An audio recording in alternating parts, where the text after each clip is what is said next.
Throughout time, there have been intersecting moments when the cycles of the great cosmic clocks line up in such a way that we're not only given a glimpse of all that is possible, but we actually have the opportunity to step beyond all that we have known as truth and participate in a grander truth within a higher level of consciousness. Consciousness, consciousness, consciousness, consciousness, consciousness, consciousness.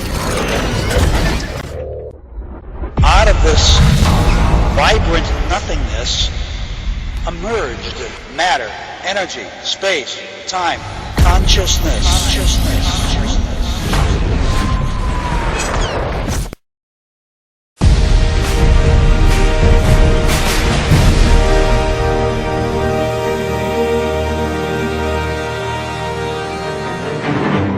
was created by greed. It was created by greed and fear.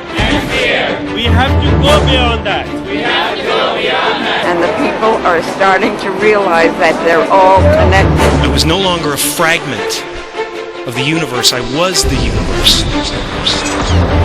As 6.2 plus billion people of the earth witness unprecedented changes in their world. More and more obvious to people that there's a shift going on, a planetary shift. We are the generation of hope. We are the generation of hope. Another me, another dream. You cannot escape the responsibility of tomorrow by evading it today.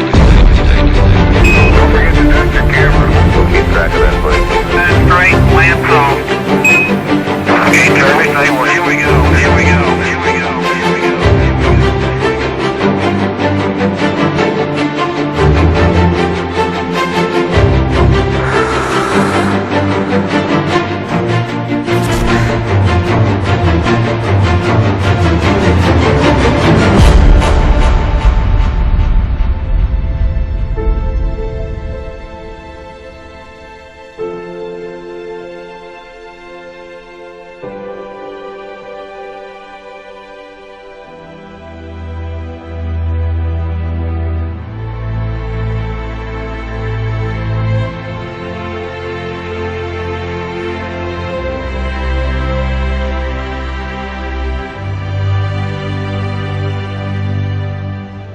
Quantum physics reveals that it's the invisible stimuli that are much more important.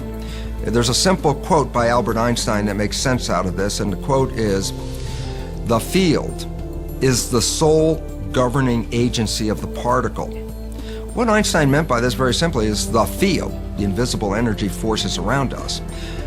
They are the sole governing agencies of the particle. Well, the particles matter.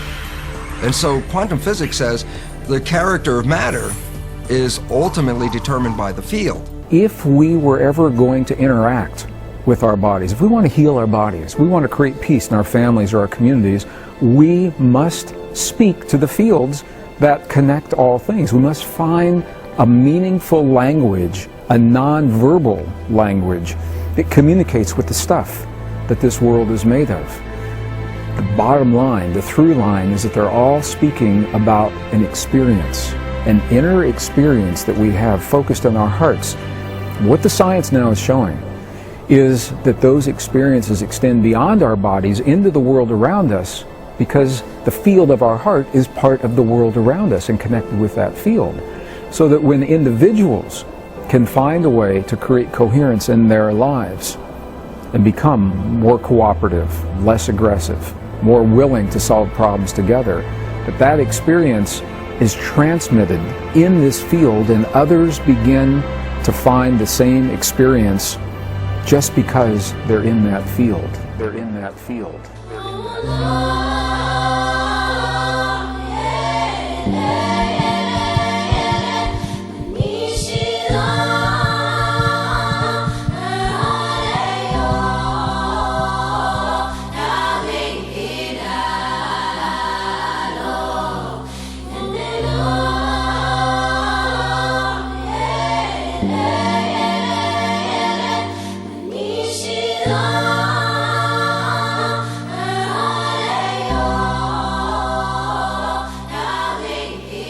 This chart shows a dotted line going up and down, which is the rise and fall on a daily basis of the number of people who are meditating as a group in Jerusalem.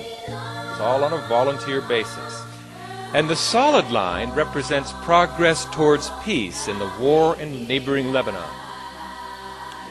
And even before the benefit of statistical analysis, you can almost see from the raw data that progress towards peace, measured by reduced war deaths, reduced war injury, progress towards negotiated settlement among the rival factions, that progress towards peace goes up and down almost in lockstep with the number of people who are meditating as a group, radiating this influence of inner peace to become outer peace. When this was subject to mathematical analysis, the likelihood that this is simply due to some fluke, due to chance, is less than 1 part in 10,000, which for a social scientific experiment is extraordinary. To be able to say something with this certainty, that group meditation prevented war, that is a really remarkable finding.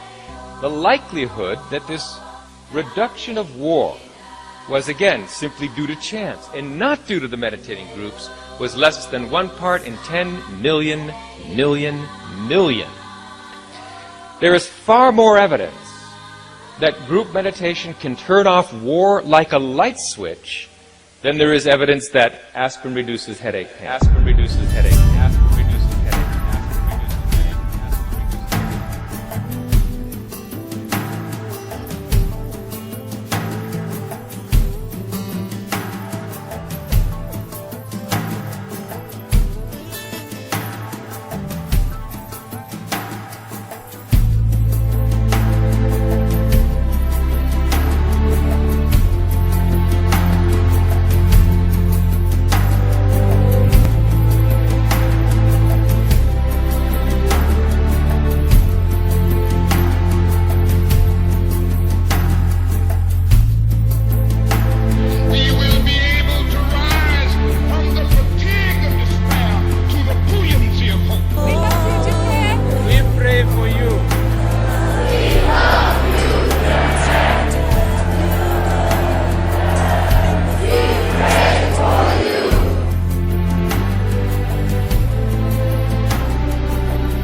Meditation can help us here at Occupy Wall. No problem can be solved at the level of consciousness at which the problem was created. Put your hand on your heart.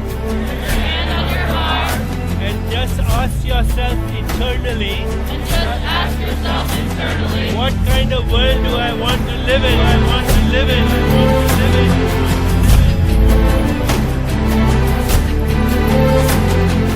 in. And now ask yourself,